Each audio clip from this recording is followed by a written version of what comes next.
Me gustaría que vayamos a la noticia importantísima que acaba de saltar esta mañana, que creo que merece la pena que analicemos aquí, porque sepan ustedes que el contable de Urdangarín ha confesado ante el fiscal de la trama NOS. Ha confesado, se ha declarado culpable en toda la historia que está haciendo, que se está investigando el Instituto NOS, y vean ustedes las cosas.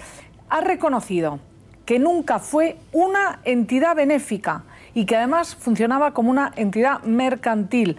Atribuye al Duque de Palma y a Diego Torres todas las decisiones adoptadas en NOS. Confirma que empezaron a trabajar en los proyectos antes de que les fueran adjudicados.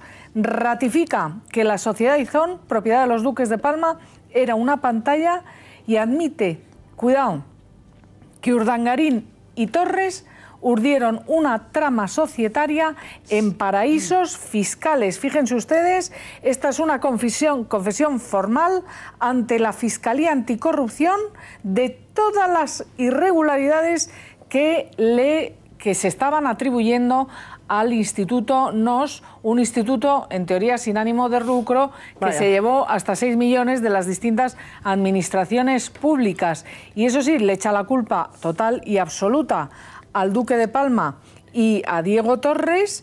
Y con respecto a esos contratos firmados con los gobiernos que presidían Camps y Matas, confirma que empezaron a trabajar en los proyectos mucho antes de que les fueran adjudicados, porque disponían de información privilegiada. Todo esto es la confesión del contable del Instituto NOS, en la que dice, y esto es nuevamente una confesión que le perjudica, y de qué manera, al Duque de Palma y a Diego Torres, porque dice que era una mera pantalla para desviar el dinero que ingresaban. Con lo cual, señoras y señores, noticia de alcance esta mañana, deja a los pies de los caballos a los responsables del Instituto NOS, por lo tanto a Iñaki Urdangarín y a Diego Torres. ¿Cómo valoráis esta confesión del contable ante el fiscal anticorrupción, Esther? De entrada, los contables son armas de destrucción masiva en cualquier trama corrupta, y eso se ha demostrado a lo largo de la historia, en el caso Filesa, en Gürtel, todo esto. Si el contable canta, el señor Torres y el señor Urdangarín que se aten los machos. No así la infanta.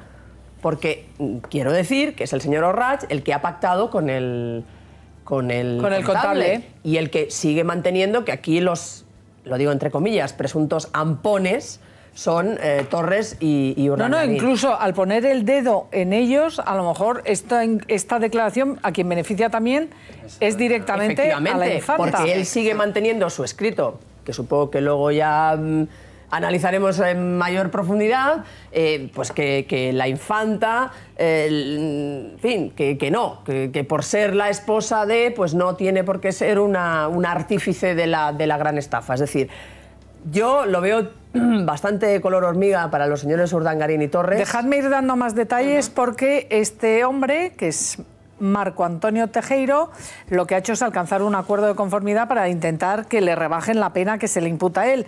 Pues bien, fíjense ustedes, entre los datos que vamos conociendo en ese escrito donde confiesa todo, relata cómo el giro de facturas falsas entre las empresas del entramado por el que Urdangarín y su socio Torres se habrían apoderado de hasta 5,9 millones de euros públicos suponía una práctica habitual dentro del conglomerado. Y en el caso de Aizón, la patrimonial de los Duques de Palma, subraya que las facturas liberadas por esta contra el Instituto NOS y la consultoría estratégica constituían una vía para que el dinero de origen presuntamente ilícito acabara en la sociedad, en las cuentas de los Duques de Palma. O sea, esto es el escrito en el cual llega a ese acuerdo de conformidad con el fiscal para que le rebajen la pena y, desde luego, destapa, le quita la careta a la estratagema de Urdangarín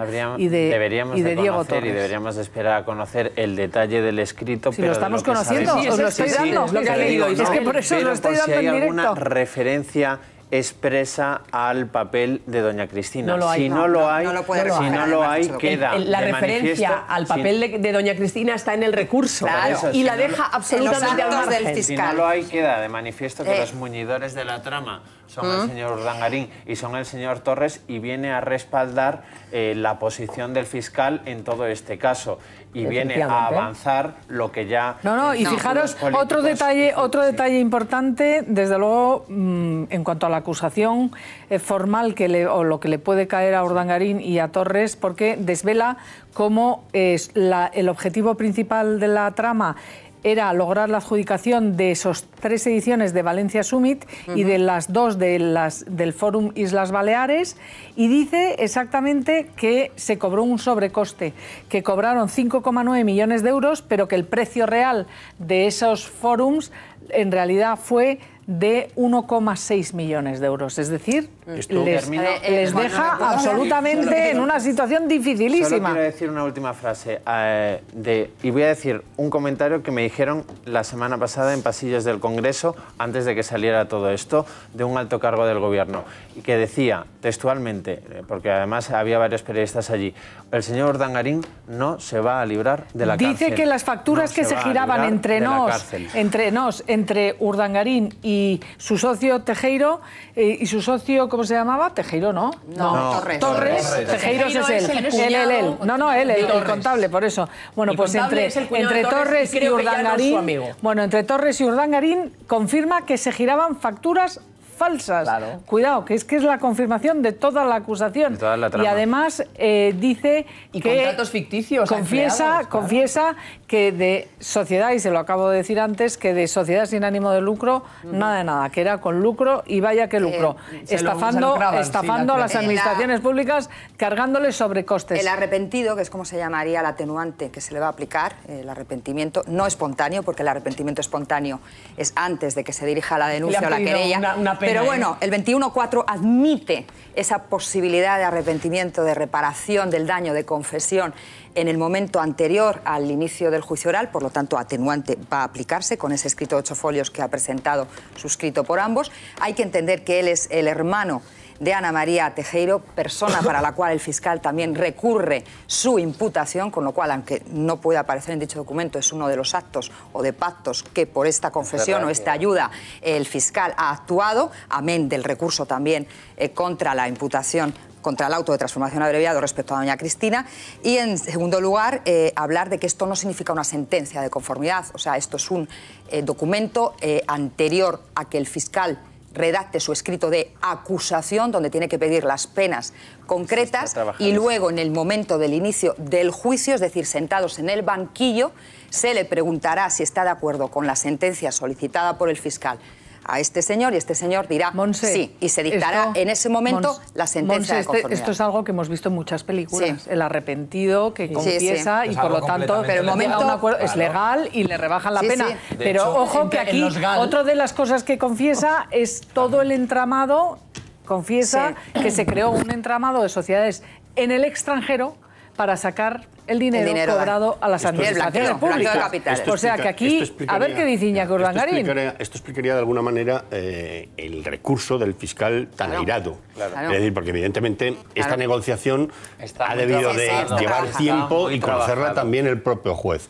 Y entonces, lógicamente, ese recurso tan airado del fiscal explicaría el que, bueno, pues el juez no ha esperado a lo mejor a datos relevantes como es este y se ha lanzado a hacer un auto que evidentemente fundamentalmente buscando otras cosas más que la verdad judicial. Pues si os parece, ¿no? Antonio, vamos a ver, porque ese recurso del fiscal coincide con, bueno, en algunas cuestiones con la defensa de la infanta doña Cristina, y me gustaría que veamos exactamente aquí, cada vez que hemos conocido la acusación del juez Castro, hemos contado lo que dice el juez Castro, después hemos conocido al fiscal lo que opina y hemos relatado los detalles de qué opina el fiscal. Pues ahora les pido a ustedes que vean qué es lo que dicen los abogados de doña Cristina. Días después de conocerse la decisión judicial de Castro de imputar a la infanta Cristina, su defensa presentaba ayer el recurso. Para Miquel Roca contiene argumentos claros y bien estudiados para que la infanta Cristina no se siente en el banquillo. Entre ellos, considera que su imputación resulta desconcertante y difícilmente comprensible, ya que ninguna de las imputaciones está debidamente fundamentada por el juez. Sostiene también que la infanta, además de confiar la gestión de las cuentas a su marido, solo tiene unos conocimientos básicos de fiscalidad. Un recurso con el que el abogado de la infanta espera que la audiencia resuelva a su favor. Convencimiento total de la inocencia de nuestra patrocinada y por tanto estamos convencidos que la audiencia resolverá en los términos que nosotros estimamos convenientes. En la fecha límite para recurrir también lo hacía la defensa de Iñaki Urdangarín. Minutos después de que se formalizara el recurso de la hermana del rey, representantes legales de su marido registraban en el juzgado un escrito en el que contradicen los argumentos de Castro. Su abogado, Mario Pascual Vives, reitera que su cliente no habría cometido ningún delito a lo largo de su gestión en el Instituto NOS y defiende la legalidad de los convenios suscritos con diferentes administraciones. Contundentes recursos que cuestionan la gestión del juez Castro, como hace unos días lo hiciera el fiscal Orrac. En su escrito mantenía que la pretensión de mantener la imputación de la infanta ha tenido mayor peso que la estricta aplicación de la ley. Ana, tú querías decir algo. Sí, bueno, a ver, yo creo que aquí hay que mantener la cabeza fría. A ver, yo coincido con lo que apuntaba aquí Esther Jaén. A ver, esto la infanta, o sea, esto significa la definitiva bifurcación entre la estrategia de defensa de la infanta y de su marido, por lo menos de momento. Y realmente no tengo tan claro que realmente vaya a entrar en la cárcel o que vaya a entrar, porque cuidado, ahora empezaremos con toda la grada de las prescripciones, de que era prescrito, de que no... Yo te puedo decir lo que se comenta en los círculos políticos a más alto nivel, y se dice claramente. Se dice claramente que sobre la infanta se va a correr un tupido velo y sobre el señor Urdangarín una tupida reja. Lo que se dice, reja, o sea, que iría a la cárcel, porque las penas a Urdangarín, ¿hasta cuántos años son? Los superiores a 10 años, vamos, son superiores hasta 17. 17 años. Hay que recordar, que la Fiscalía también le ofreció a Urdangarín en las últimas semanas un pacto para los delitos fiscales y lo rechazó. Él dijo que se quería ir hasta el último momento a defenderse.